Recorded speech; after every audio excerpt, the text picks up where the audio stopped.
बिस्मिल्लाहिर्रहमानिर्रहीम। अस्सलाम वालेकुम। तो कैसे हैं आप सब। आज मैं आप लोगों के साथ क्रिस्पी पोटैटो स्नैक्स की रेसिपी शेयर करूंगी। आपने बारिश के मौसम में ये रेसिपी एक दफ़ा ज़रूर ट्राई करनी है और मुझे उम्मीद है कि आपको ये रेसिपी बहुत अच्छी लगेगी। आपने पकौड़ों की जगह इसको एक दफ़ा ज़रूर ट्राई करके टेस्ट करना है कि ये कैसे बनते हैं। आपने वीडियो को फुल वॉच करना है। तो चलें इस रेसिपी को स्टार्ट करते हैं। क्रिस्पी पोटैटो स्नैक्स बनाने के लिए हमने यहाँ पर लिए हैं आलू हाफ़ kg और इस तरह से आपने आलू ले लेने हैं और इसको आपने अच्छे से छील लेना है और इसको कद्दूकश करके आपने पानी में भिगो के रख देना है। पानी में भिगोने से पहले आपने इसको 2-3 दफ़ा अच्छे से इसको पानी से वॉश कर लेना है ताकि इसकी जो सारी मिट्टी है वो निकल जाए। और इस तरह से आपने इसको कद्दूकश करके पानी में रख लेना है। अब हमने पानी को जो है आलूओं से वो ड्राई कर लेना है ताकि जो हमारे पोटैटो स्नैक्स है वो अच्छे बने। अगर आपके आलूओं में थोड़ा सा भी पानी होगा तो जो आपके पोटैटो स्नैक्स हैं वो बिल्कुल भी अच्छे नहीं बनेंगे।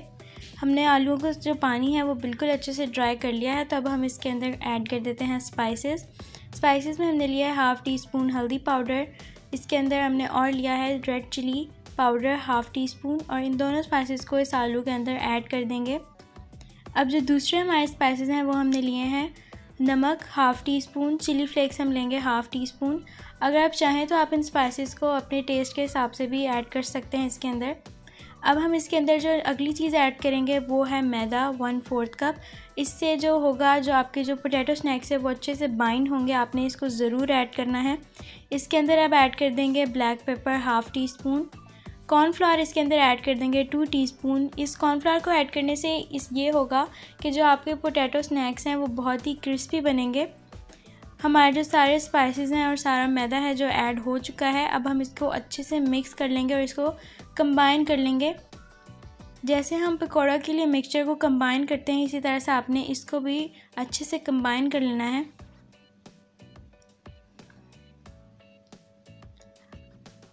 स्पून से करने के बाद आपने इसको हाथों से भी अच्छे से कंबाइन कर लेना है और जहां आपको ज़रूरत लगे कि ये अच्छे से कंबाइन नहीं हो रहा तो आपने इसके अंदर ऐड कर देना है दोबारा से कॉर्नफ्लावर। ये यहाँ पर देख सकते हैं आप ये अच्छे से कंबाइन नहीं हुआ तो अब हम इसके अंदर दोबारा से कॉर्नफ्लावर ऐड कर देंगे और इसको अच्छे से कंबाइन कर लेंगे। ये जो हमारा मिक्सचर है ये अच्छे से कंबाइन हो गया है। जब आपको लगे कि अच्छे से कंबाइन हो गया है तो आप इसको साइड में रख दें। इस तरह से आपने इसको कंबाइन कर लेना है।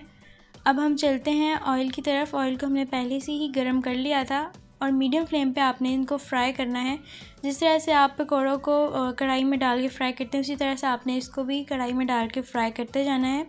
और जब तक इसका जो कलर है वो गोल्डन ब्राउन नहीं आ जाता और ये क्रिस्पी नहीं हो जाते आपने इसको फ्राई करते रहना है। और वो जो फ्लेम है वो हमने मीडियम ही रखनी है, हाई नहीं रखेंगे, नहीं तो जो आपके पोटैटो स्नैक्स है वो जल जाएंगे। जो हमने पोटैटो स्नैक्स इसके कढ़ाई में ऐड किए थे वो जो हैं वो बिल्कुल रेडी हो गए हैं। आप देख सकते हैं कि इसका जो कलर है वो कितना अच्छा है और ये बहुत ही क्रिस्पी बनकर तैयार हुए थे। आपने इस रेसिपी को एक दफ़ा ज़रूर ट्राई करना है। मुझे उम्मीद है कि आपको ये रेसिपी बहुत अच्छी लगेगी। जो पोटैटो स्नैक्स हमने कढ़ाई में डाले थे वो रेडी हो गए हैं। अब हमने उसको डिश आउट कर लेना है, प्लेट में निकाल लेना है और जो बाकी मिक्सचर बचा था उसके भी हम इसी तरह से पोटैटो स्नैक्स बना लेंगे। उसी तरह से आपने उसको कढ़ाई में डालना है और उसको फ्राई करना है जब तक इसका गोल्डन ब्राउन कलर नहीं आ जाता। इसको फ्राई करते रहें और फ्लेम जो है वो आपने मीडियम ही रखनी है। इसी तरह से ये भी हमारे पोटैटो स्नैक्स बनकर तैयार हो जाएंगे। अगर आपने अभी तक हमारे चैनल को सब्सक्राइब नहीं किया तो जल्दी से जाकर चैनल को सब्सक्राइब कर लें। साथ वाले बेल आइकन को भी आपने ज़रूर प्रेस करना है। तो जो हमारे पोटैटो स्नैक्स है वो रेडी हो गए हैं। अब हम इसको डिश आउट कर लेंगे। आप देख सकते हैं कि ये कितने ही मज़ेदार और क्रिस्पी बनकर तैयार हुए हैं। ये ऊपर से बहुत ही क्रंची और क्रिस्पी बनते हैं, अंदर से बहुत ही सॉफ्ट बनते हैं।